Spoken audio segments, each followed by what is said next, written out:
Hey, good morning. Thanks for joining. I guess it's good afternoon, actually.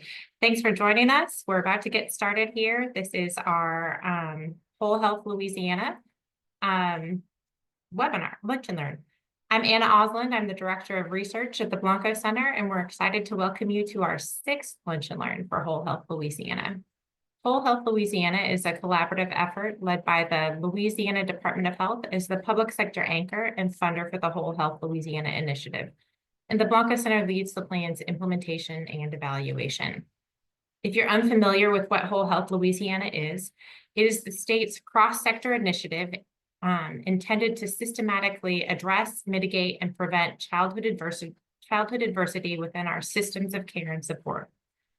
The initiative has 4 priority areas and goals: collaboration, awareness, workforce, and prevention and healing.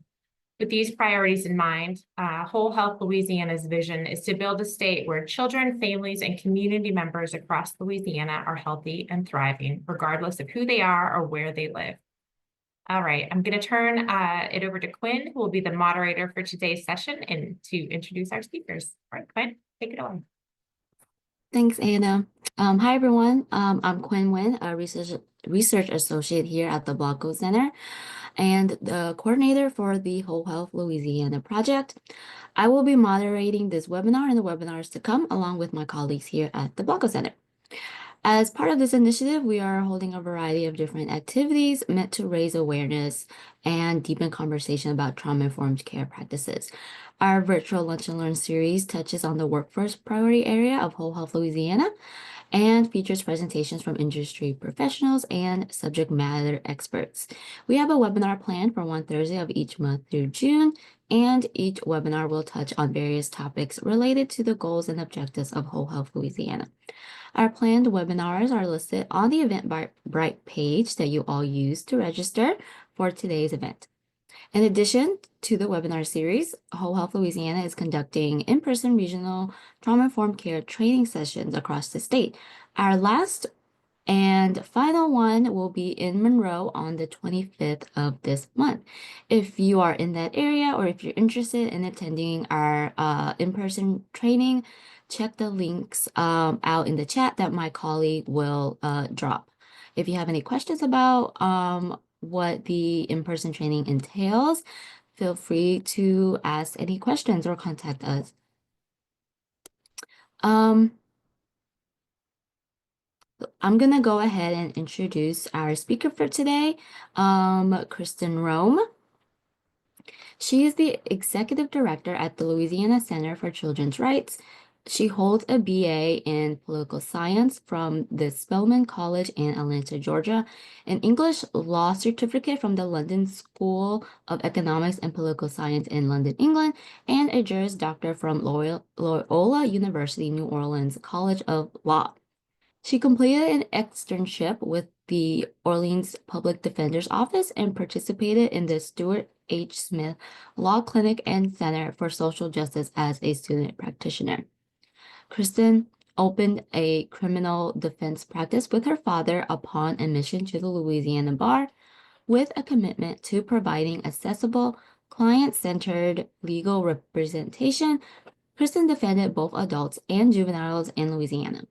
Throughout her private practice, Kristen maintained a focus on ending juvenile life without parole, successfully advocating for parole eligibility in several cases.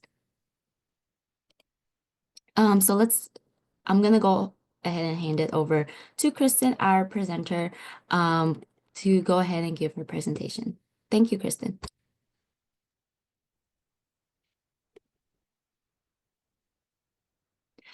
Kristen, we can't hear you. I don't know if anyone else can't, but can't hear you on your side. Let's try it out. All right. Oh, I can hear you now. Can you? Hear me now? Yeah, it's a little low. How's that? Is that working, y'all? Yes, that works so much Okay. better. Thank you. Okay. My Zoom has been doing strange things lately where it's always a case. But if anyone is having trouble hearing me, let me know. I'll try to speak as loudly as I can. So, thanks y'all for having us. I am going to show you all go through a presentation where I talk to you a little bit about the work that LCCR does as a whole, but also what we are primarily focused on right now, and what I think will be important to all of you here. I'm gonna share my screen. I had this as a PowerPoint, but I just looked at the formatting and it's a little off. So I'm just gonna use a PDF so that I can make sure you guys can see everything. All right, I'm gonna try to share here. And you guys let me know. You can see my screen. I think that should be good. Okay. All right, so we'll go ahead and start it. So again, I'm Kristen Rome. I am Executive Director. Maybe adjust to zoom in on the slides.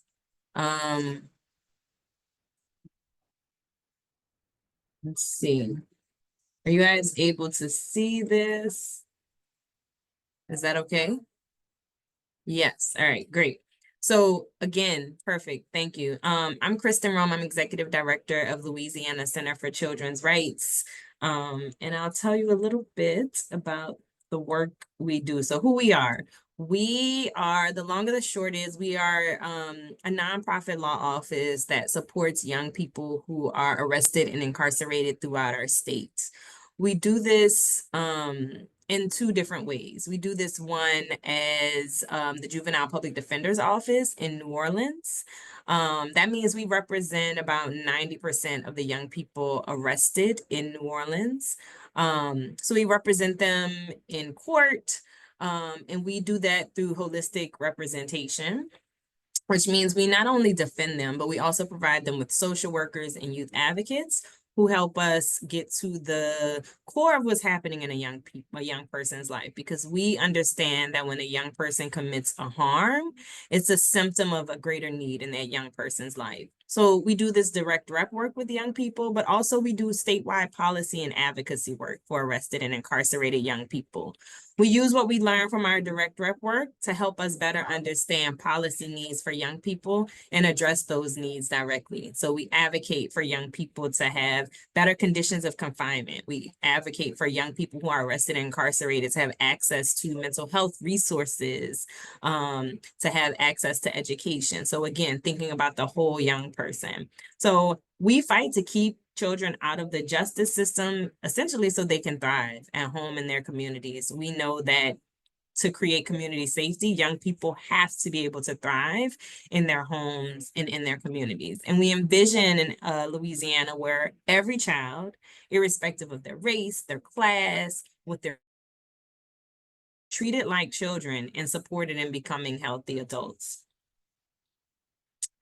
So what we do, again, we're the Juvenile Public Defender's Office, and no matter what it takes, we understand that while young people need support inside the courtroom, young people also need support outside of the courtroom. So our social workers, in collaboration with our defense teams, they figure out where are the gaps in young people's lives. And the young people that we serve really and truly are at the intersections of so many systems that have failed them or just cannot meet their needs. And so our social workers are able to take that high level view and see, like, where does this kid need more support? Do they need housing support? Do they need mental health support?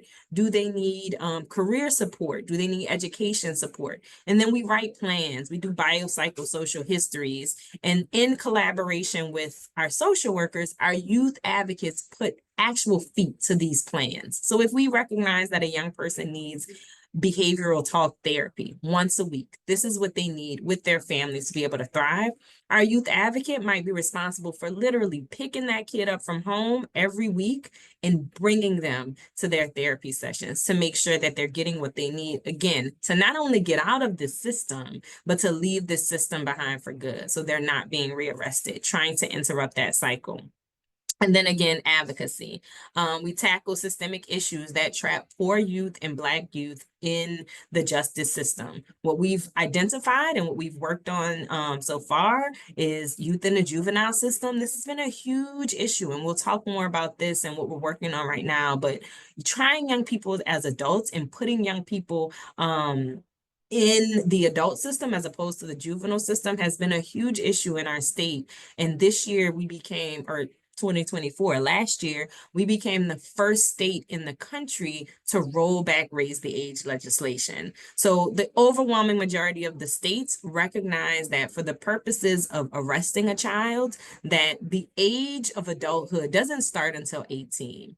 In Louisiana, we decided, though we passed that law in 2017, we rolled it back in 2024. So now, for the purposes of criminal prosecution, if you're 17 years old and you're arrested for anything, Louisiana recognizes you as an adult. Even though you can't vote, even though you can't get married, even though you can't sign a contract, even though you can't buy cigarettes, if you are arrested, you are an adult. So that's one thing that we've tackled. And then extreme sentences, conditions of confinement, all of these things that I referenced earlier that we advocate for around young people. So a quick recap on the as a part of our advocacy. So we are there in Baton Rouge. Sorry, I'm seeing that maybe my internet is unstable. Sorry, y'all. Hopefully you can see the slide. I'm happy to share these slides as well. But I'll go through this quickly. We had some really, really big shifts during the 2024 legislative session that have impacted young people in a very difficult way. So one, Governor Jeff Landry did a lot of quote unquote tough on crime stuff. Young people were a specific target of this. And like I said, raise the age was rolled back. And these policies are worse for children. They aren't making it better. The results of tough on crime policies that we've seen forever just don't work. If we could incarcerate ourselves out of this issue, we would be done with it by now. Louisiana has been the incarceration capital of the world for quite some time. Separate plug here, if folks are able to visit the Historic New Orleans Collections exhibit on incarceration in Louisiana, it is incredibly eye-opening and something I suggest everyone check out. But the tough on crime policies in a nutshell just are not working for us. We cannot incarcerate ourselves out of what is happening in our world and in our state, in our country. And you all know that this is Whole Health Louisiana. And so understanding that to be healthy, we have to be looking at the whole person. Biggest takeaway is raise the age was repealed. Again, we became the first state in the country, joining only 4 other states, recognizing young people who are 17 years old as adults for the purposes of criminal prosecution. So I want to talk a little bit about Act 3, which is now Amendment 3. So thank you for dropping that link, Liz, to HNOC's exhibit. It is incredibly powerful. Please go see it if you haven't. And also, HNOC is free and it's a beautiful museum. I just got to visit it for the first time recently. So Amendment 3. So you guys may remember back in October, November, there was a special session called on tax. So all of us paying attention to that session, we all thought that the only thing that was going to be addressed in that session by our lawmakers were the tax, things related to the tax code and how we do taxes in Louisiana. Well, the first 2 bills, Senate Bill 1 and Senate Bill 2 that were passed were actually bills that had nothing to do with tax. Senate Bill 2 is what now has become Amendment 3, or Act 3. So Act 3, as it was passed from our legislature, is a proposed constitutional amendment that seeks to remove the guarantee that children under 17 will remain in juvenile court. So essentially, our Constitution creates a floor of rights. All constitutions do. The Constitution is the floor, and it makes sure that you are not treated any less than this standard.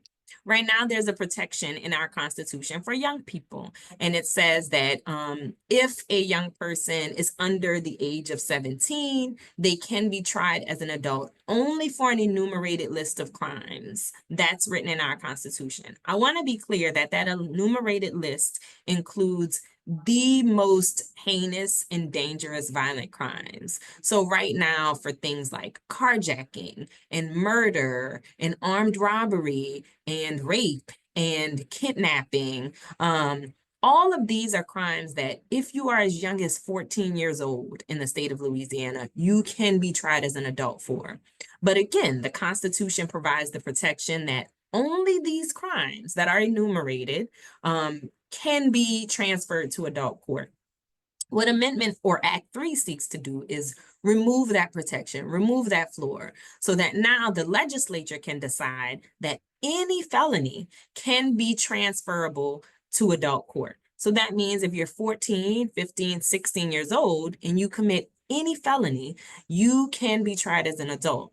So to give some context for that, well, before I get there, I want to just say that we know that transferring kids to adult court is a failure. It doesn't make us safer. Young people are more likely to be harmed in adult court. So there are so many reasons to oppose this. So a little bit about the harms of adults, of the adult criminal legal system. Youth held in pretrial and adult facilities, they're not structured to move with the same speed and special implications of youth.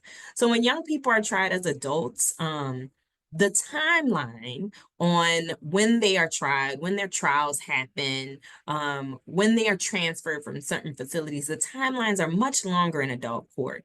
So what you end up seeing is a greater disruption in a child's life. So for example, in the youth system, if a young person is tried with a crime, it moves pretty quickly. There are specific timelines that make it such that if a child's life is disrupted by arrest and incarceration, we move really quickly to figure that out so we can get them back home in their communities and in schools as soon as possible so that they can continue with their lives and continue to thrive. The adult system provides a much longer interruption. On average, people detained in Louisiana adult jails who can't afford bail, they sit in jail for 5.5 months before their case is resolved.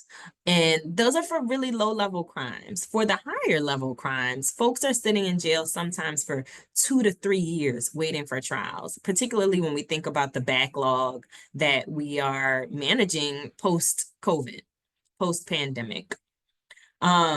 As a teenager, this means lots of missed school. That means being disrupted from your community. And all of these are things that increase recidivism and increase the likelihood that a young person will reoffend because now they are disconnected from all things that provide them with stability. The other thing about incarcerating young people in adult jails is there's an increased risk of suicide and a much higher chance of a young person being sexually or physically assaulted. And I want to put a pin here and say that this does not at all mean that adults in adult prisons are predators. It means that young people are more vulnerable. And so oftentimes we're seeing them being taken advantage of even by guards in the system. So the important thing here to note is that young people are just vulnerable and need additional protections. It also means more kids without educational opportunities. Here in Orleans Parish, there is a school, the Travis Hill School, in both our youth detention and also the Orleans Justice Center, our adult jail. But across Louisiana, adult jails do not have schools in them. And jails are required to provide education to people under 18 years old. And if there are special needs, up to 21 years old. Our adult jails are not set up to be able to provide schools in that way. So what ends up happening is a young person may be getting a worksheet, which is not at all on level. Oftentimes there are no placement tests. And so essentially they become disconnected from school as they sit in adult jail. All of these things lead to increased recidivism and increased reoffending compared to young people who sit in youth facilities. So to explain where this goes, on March 29th, there will be a statewide election to vote on 5 constitutional amendments, one of which is Amendment 3. that we talked about, the one that will allow young people to be transferred to adult courts for any felonies. On March 29th, everyone needs to go out and vote against this amendment if they believe in a young person's capacity to change, if they believe that young people should be treated differently, and that we shouldn't be transferring young people to adult courts.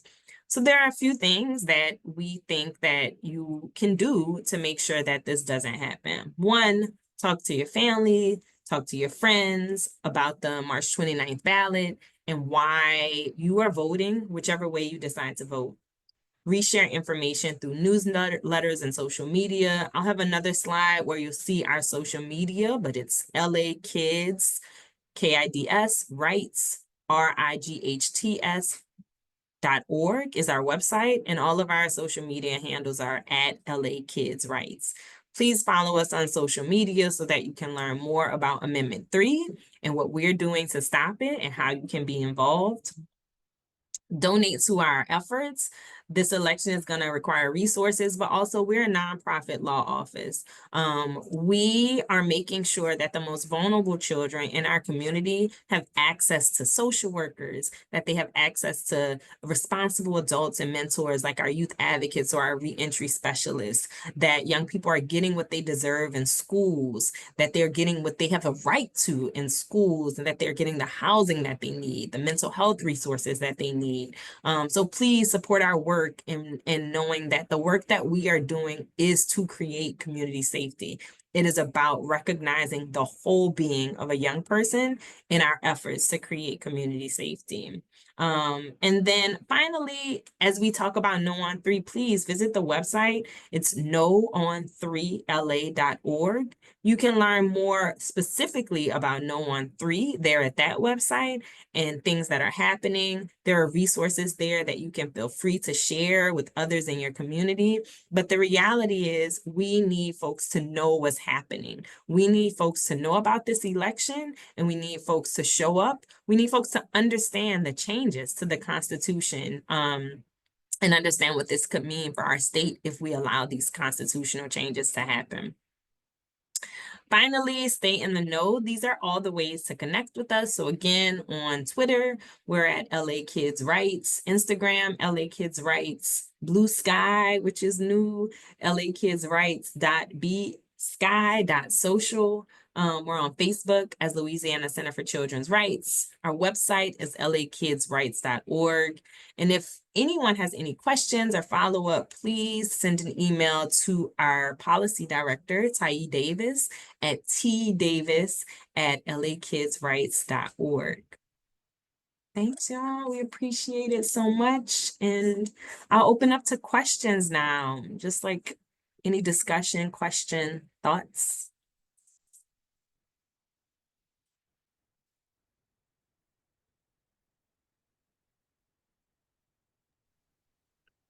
I'll give it a couple of minutes for questions to come fielding in the Q&A box. Just a reminder, if you have any questions or even comments, you can drop it in the Q&A box down below.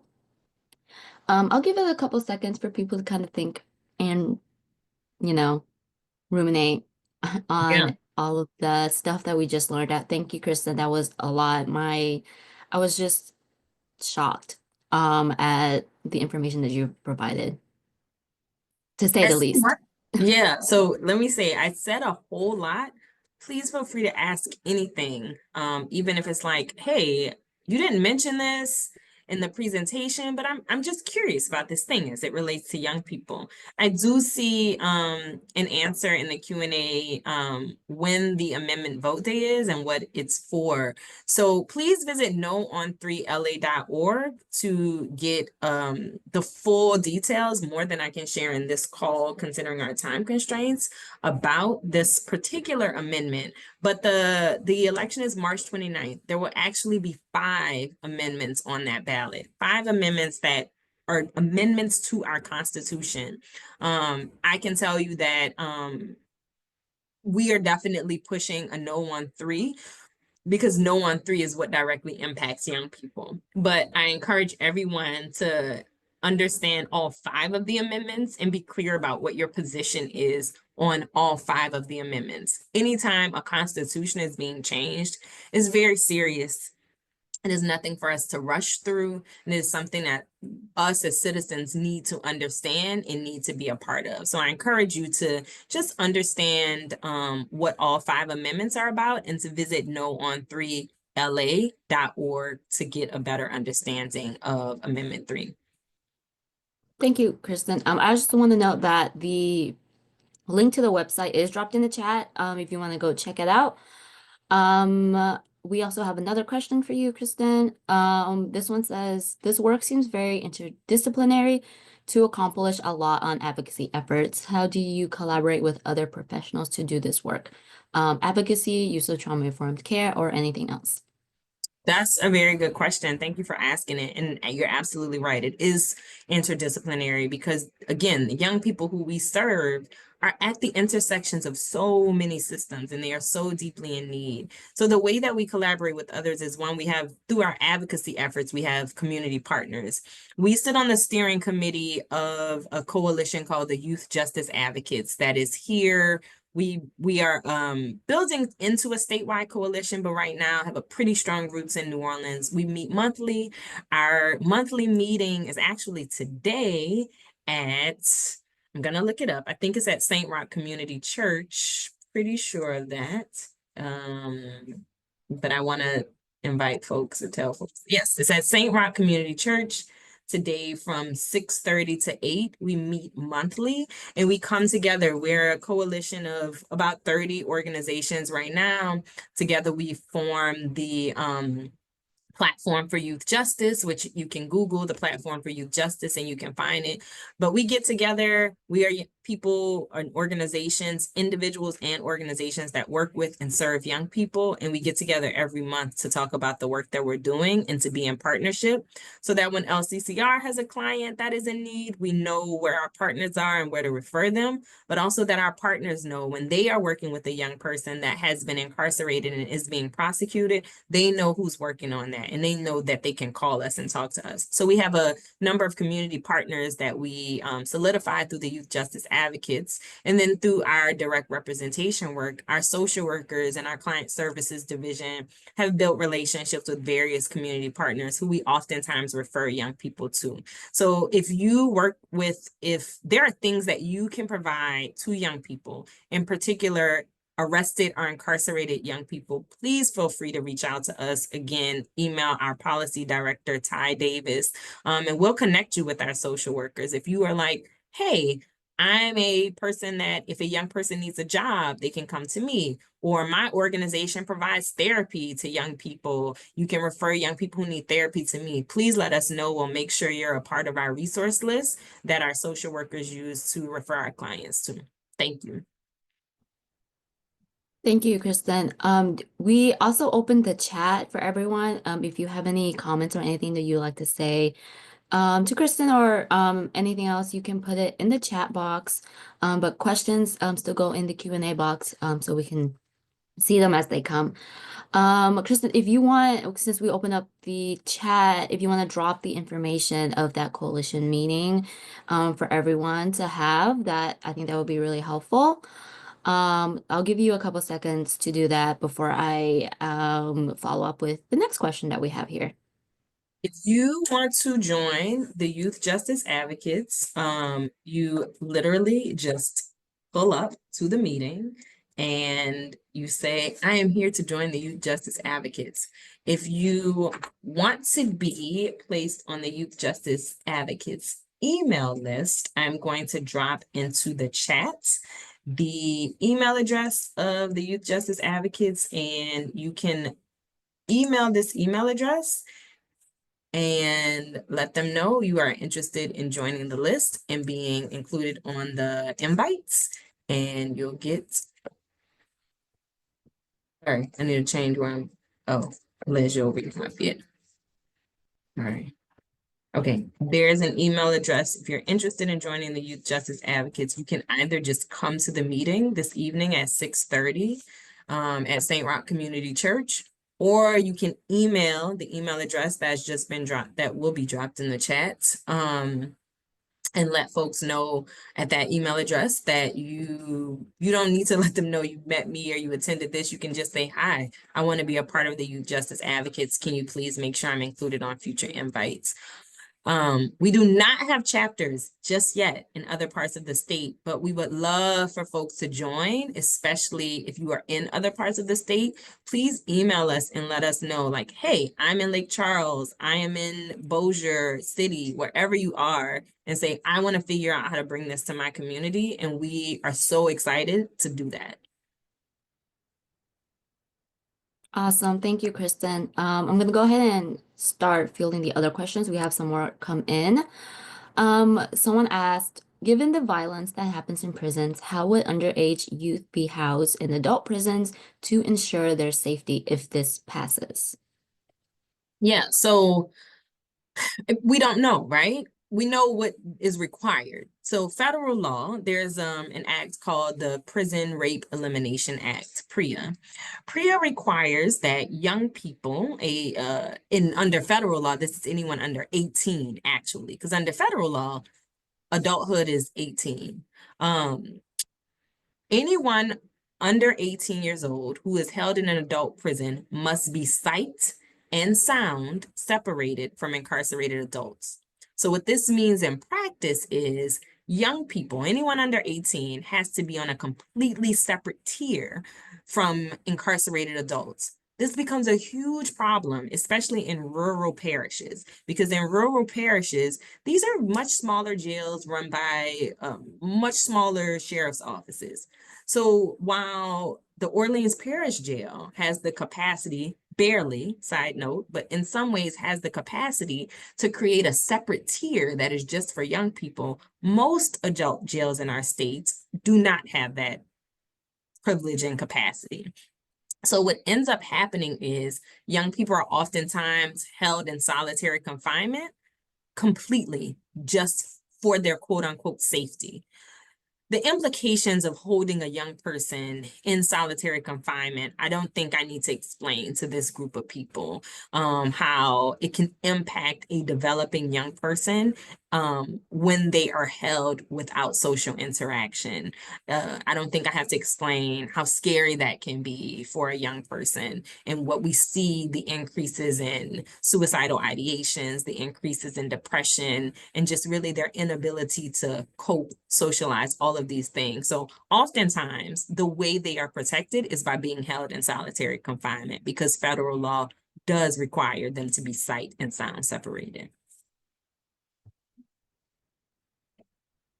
Thank you for your answer. I want to address another question. I want to go back to the Youth Justice Advocates event tonight that we were talking about. Someone asked if there's an official flyer or invite for tonight's event, if you have that. There's not an official flyer invite. So once you get on the listserv for the email, you'll get email updates. There's not an official flyer because we're a coalition that just meets every month, and we're on a listserv together. So there's not an official invite. Again, you are just welcome to come, but I understand it's last minute, so please email the email address and we'll make sure that you're on the invite list for the rest of the meetings.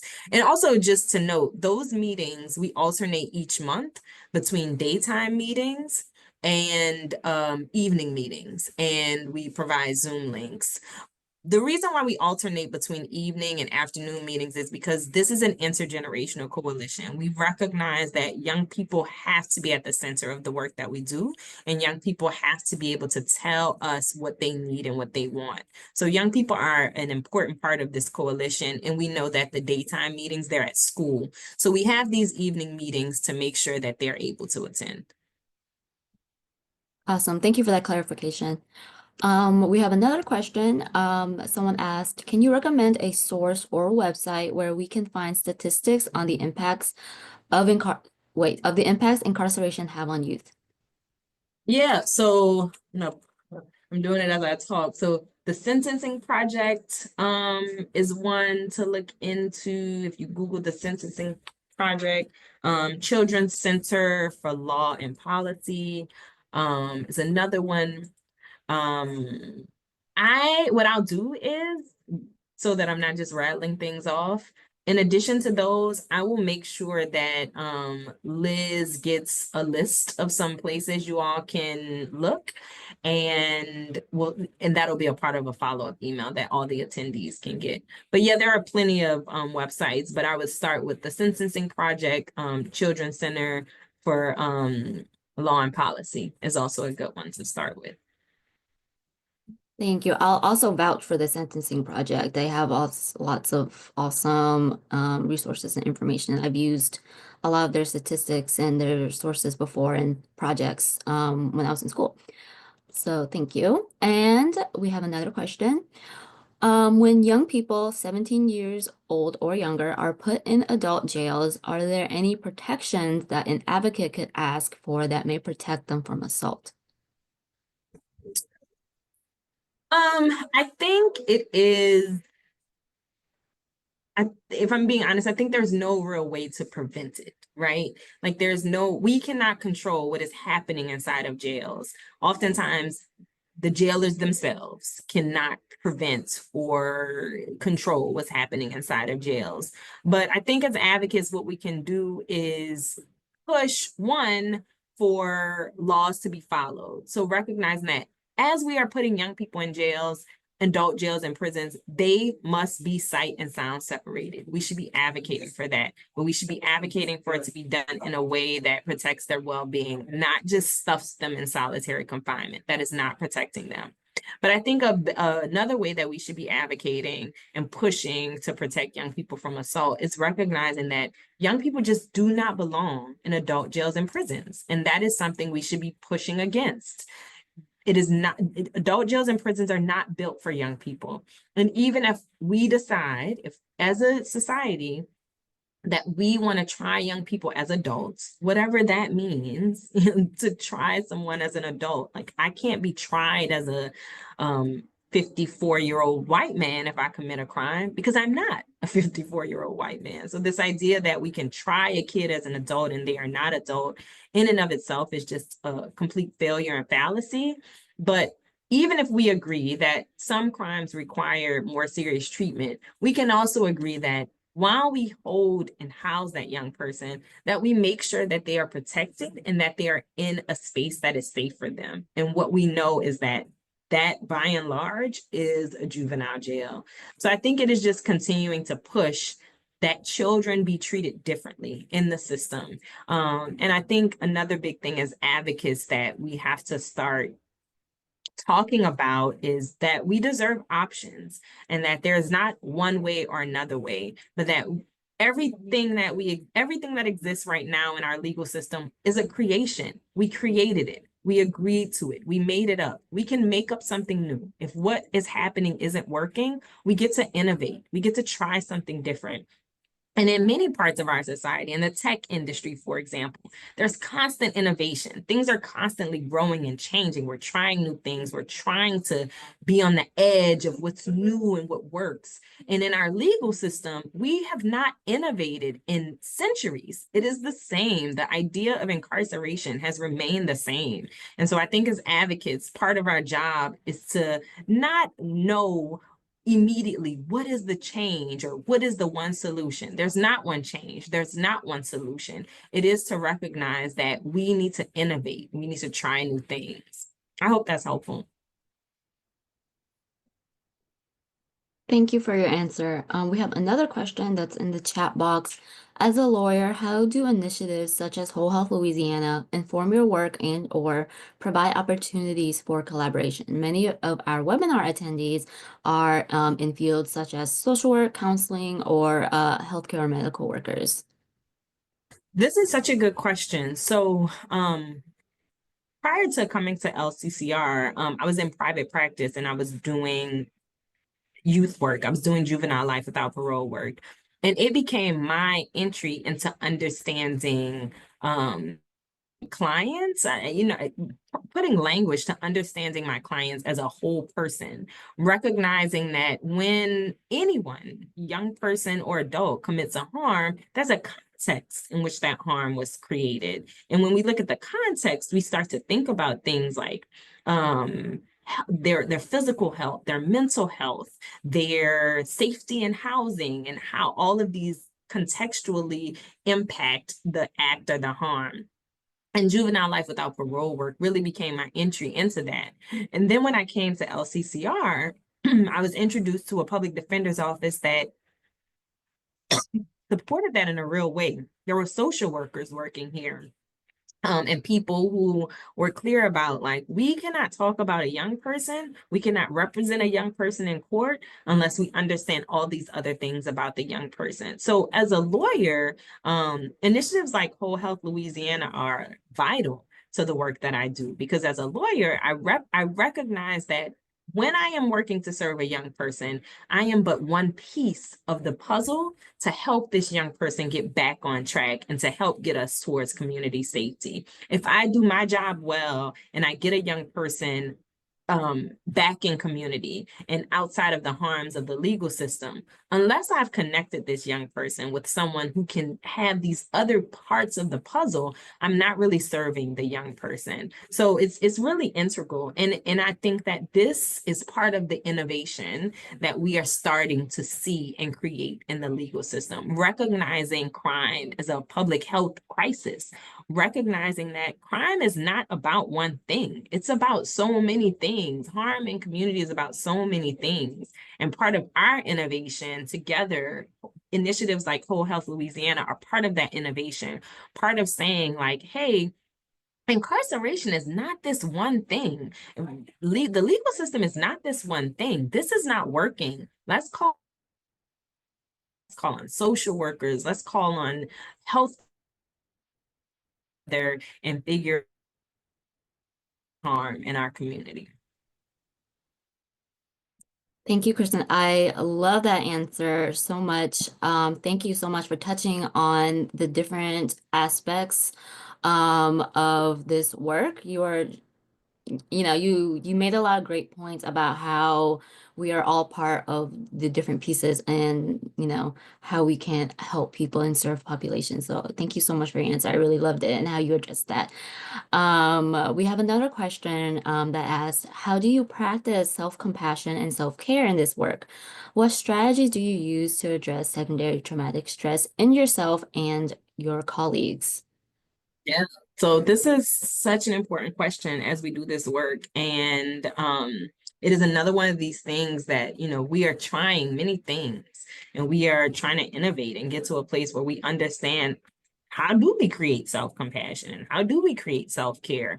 I can tell you some of the personal strategies that I use and then some that we employ at LCCR. So I attend therapy. I recognize that the work that I do is heavy. It impacts me. It impacts how I see the world.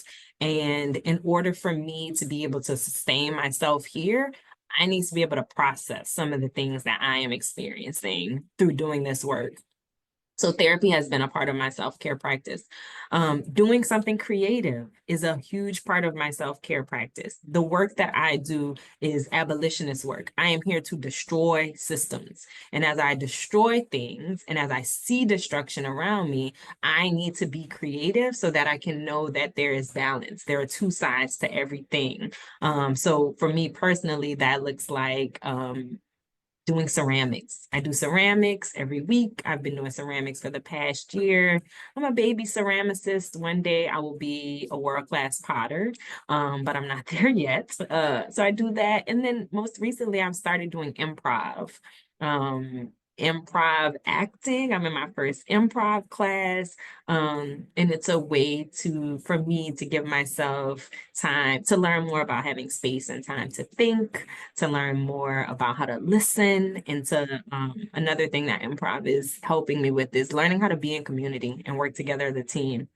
So those are the things that I'm doing to care for myself and to have compassion for myself. As an organization, we do a couple of things. We recently have implemented unlimited leave here at our office. Now, it requires very specific planning so that everyone gets what they need and so that our clients have what they need. But we recognize that it's important that people take time off and that they take off the time that they need to be able to do this work. And we have mental health days. So these are days when we just wake up and we are like, I'm not here. I cannot do it. I need to care for myself today. So at LCCR, we use those. And then we do an annual mental health stipend for our staff. So every year in January, our staff gets a specific stipend that we expect them to use towards mental health. That can be to pay for therapy, that can be to buy a treadmill, that can be to pay for yoga classes, but whatever works for them. So I hope that answers your question, but it is tough and it is part of what we're trying to figure out. And being in community, that's the final thing that I'll say about self-compassion and self-care, recognizing that this work requires deep community. It requires us to have friends and colleagues and loved ones and know that as we are doing this work, we're not alone, we're together in it. I see one more question if you want me to answer it. Yeah, go ahead. Okay, it says, again, thinking about your specific role in the legal system, what strategies do you use to create a safe and supportive environment for people with trauma experiences? Another very good question. And I want to acknowledge that this is specifically important for us because one thing that we focused on in the past year at LCCR and will continue to focus on is hiring directly impacted people to do our work. No one better to tell us how to do the work than people who have had experience with the so-called justice system. And so as we recognize that we are hiring people who are directly impacted, we recognize that we are hiring people who will be more triggered, that people who have had traumatic experiences. And so the way we do that, again, outside of the ones that I've mentioned, is really making sure that our social workers are guiding us in this and helping us understand how to be trauma informed, helping us understand not only how to signal to one another and talk to one another about traumatic experiences, but also how to approach our clients who themselves have been through traumatic experiences. I'll tell you one beautiful thing, and then I'll stop, but I'll tell you one beautiful thing that we do at our office to address a specific reoccurring trauma. When I started here, one of the most difficult things to experience was the loss of a client. Having a client be killed through gun violence was just happening constantly, and seeing how it impacted the teams that had been working with this young person. So one thing that we did is we implemented a policy. How do we deal with this? How do we announce this to staff in a way that is just not being blurted out in ways when people can't address it? So we implemented a policy to figure out how do we share with staff when when we've lost a client to gun violence. And as a part of that policy, one thing that our staff came up with is we've created a small altar and a candle. And so if you come into our office space and the candle is lit, that signals to anyone in the office that someone in this office has experienced the loss of a client. And so it allows us to move differently through the office and to know that whether we know who the client is or who the staff member was, we now can hold space in knowing that someone in this office is dealing with a loss, someone we care about and love and have worked with has been lost. And so it changes the way we move through the office, the way we speak to one another, and the way we just approach the day. So again, trying to be informed and trying to be trauma informed and recognize that we are being triggered constantly in this work that we do. Thank you for that question. And thank you for your answer. I love that idea of the candle. I think that's really beautiful. And it is rooted in trauma-informed care and making sure people, are feeling safe in their working environment. So I love that a lot. Does anyone else have any questions for Kristen? Again, feel free to drop it in the chat box or come in the Q&A box. You can also come off of mute if you'd like. We still have like 10 minutes, 9 minutes remaining. So we still have time to ask Kristen some more questions. Or, if you have anything else that you would like to say there. I can just also add, like, this part of the conversation is so important to me. I appreciate the questions around how we are caring for ourselves and providing trauma-informed care to our staff. This has been post pandemic has been such a huge, or I guess initiated by the pandemic, I should say, that the health of our staff has been such a huge part of our work. Another valuable thing that we've implemented is our staff is enrolled in an employee assistance program now. And amongst many different values come through employee assistance program, but one that I see staff using quite often is it provides access to up to it provides access to free therapy, up to 6 free therapy sessions per issue. So if a staff member is dealing with grief, for example, they can get 6 free therapy sessions with a therapist that they're choosing, that we're referred to. There are some that are here in New Orleans in person, and there are some that are spread throughout Louisiana that you can do virtually. And then through those 6 sessions, if another issue comes up, you can get another 6 sessions for another issue. So oftentimes reminding our staff to talk to someone, use up that therapy to get what you need.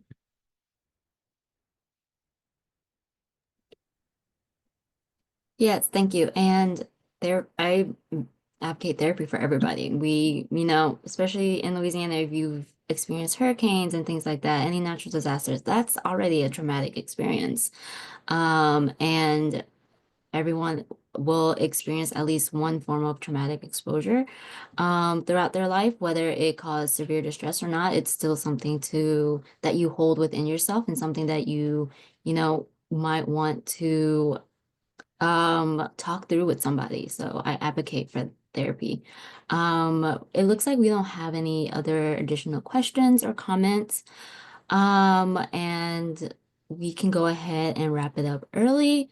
For everybody, I do want to remind everyone of the post survey. If you're getting CEU credits, please remember to complete that survey, and also remember to sign up on the form for your credits. All that information is in the chat if you need that reminder. And again, I want to thank everyone for attending. Thank you, Kristen, for your time and for your presentation. I loved it so much. I hope everyone else learned a lot and gained a lot of insight from it for today. And thank you, Lisa, as well, our interpreter, for interpreting today's session again. Our March Lunch and Learn will be on the 20th, presented by Robert Hines and Kenyatta Royal. So more information about that is on our Eventbrite page. And again, we'll send up a follow-up email for everyone with all of the information that Kristen has shared with us, in case you would like to use that for future references. Again, thank you, everyone. We're going to go ahead and wrap it up today. Thank you for attending. You guys have a great day. Have a good day.